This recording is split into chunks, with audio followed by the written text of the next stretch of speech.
Hello students, welcome to Knowledge Academy. कैसे हैं आप सभी? सर्वे भवन्तु सुखिनः की अभिलाषा के साथ आज का टॉपिक हम डिस्कस करेंगे। एग्जामिनेशंस की दृष्टि से या ये कहें कि टीचिंग के कॉम्पिटिटिव एग्जामिनेशंस की दृष्टि से ये एक इम्पॉर्टेंट एस्पेक्ट है।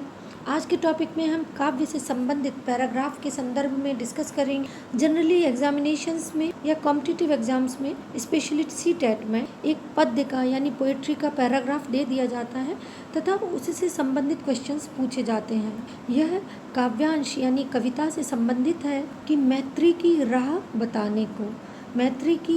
बताने को, सबको सन्मार्ग पर लाने को, दुर्योधन को समझाने को, भीषण विध्वंस बचाने को, भगवान हस्तिनापुर आए, पांडवों का संदेशा लाए। इन पंक्तियों में महाभारत के एक प्रसंग को उठाया गया है तथा उसी संदर्भ में चर्चा है। जैसा कि सर्वविदित है या सभी को पता है कि दुर्योधन का कहना था कि बिना युद्ध के सुई की नोक के बराबर भी भूमि नहीं दूंगा, जबकि न्याय सम्मत दृष्टि से पांडवों का भी आधे राज्य पर अधिकार था। अतः कुछ इसी संदर्भ को इसमें डिस्कस किया गया है। आगे की पंक्तियां हैं कि दो न्याय अगर तो आधा दो, पर इसमें भी यदि बाधा हो तो दे दो केवल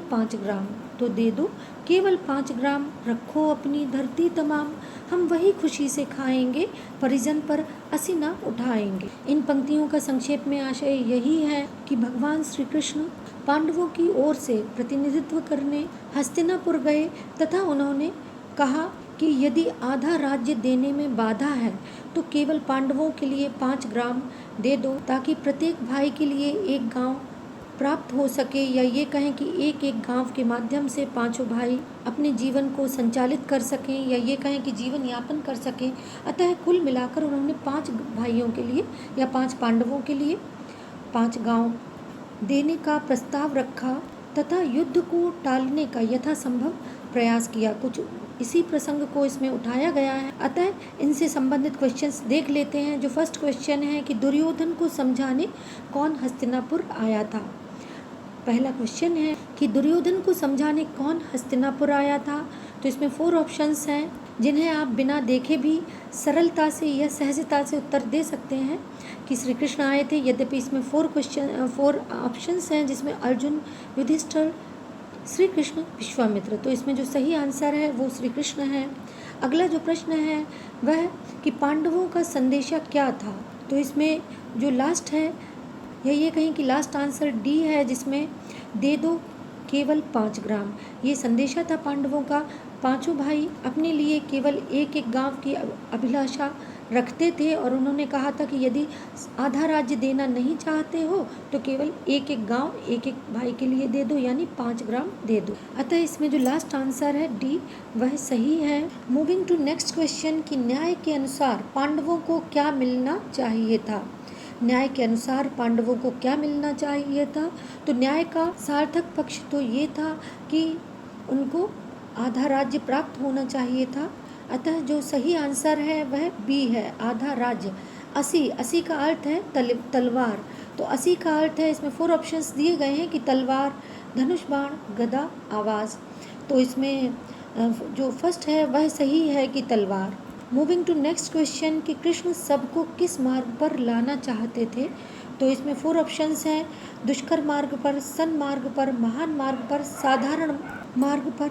अतः इसमें जो करेक्ट आंसर है वह बी है कि सन्मार्ग पर, यानी भगवान श्री कृष्ण यथासंभव ये कोशिश कर रहे थे कि युद्ध को टाला जा सके तथा कोई एक ऐसा सार्थक हल प्राप्त हो सके जिससे शांति स्थापित की जा सके। किंतु इसका बाद में क्या परिणाम हुआ ये सर्वविदित है। इसके अतिरिक्त इसमें कुछ अन्य क्वेश्चंस भी देख लेते हैं जो कि मातृभाषा शिक्षण या ये कहें कि हिंदी पेडागोजी से ही संबंधित हैं और ये सर्टेनली एग्जामिनेशंस में पूछ लिए जाते हैं, स्पेशली टीचिंग से संबंधित एग्जाम्स में, जिसमें मातृभाषा का प्रमुख शिक्षण विधि है, मातृभाषा की प्रमुख शिक्षण विधि है। तो इसमें 4 ऑप्शंस हैं, अनुकरण विधि, व्याख्यान विधि, निगमन विधि और संरचनात्मक विधि। तो इसमें जो फर्स्ट आंसर है वह सही है कि अनुकरण विधि।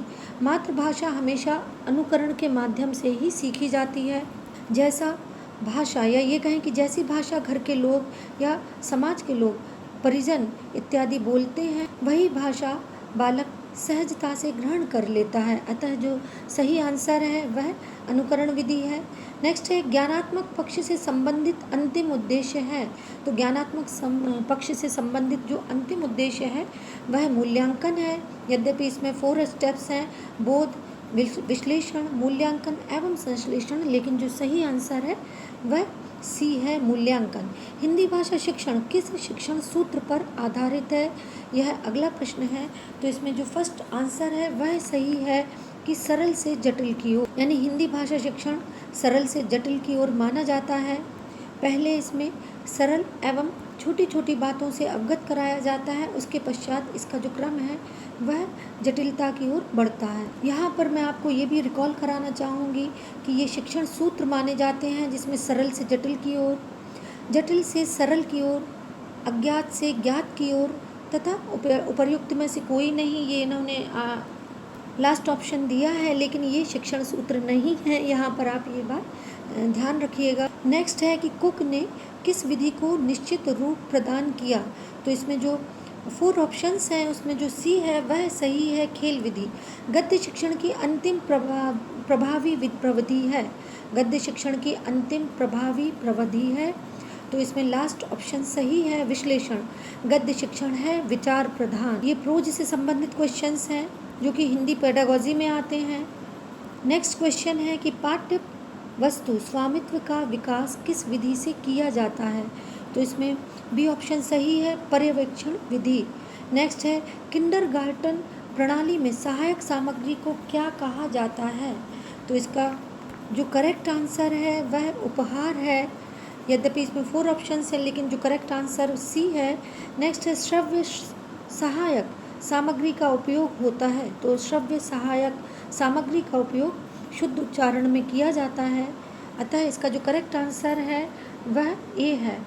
पाठ्यपुस्तक में प्रारंभ में पाठ्यपुस्तक की प्रस्तुति की जानी चाहिए प्रस्तावना के द्वारा, अतः ए जो आंसर है वह सही है। आई होप आपका कंसेप्ट क्लियर हुआ होगा। जो भी क्वेश्चंस बताए हैं वे आप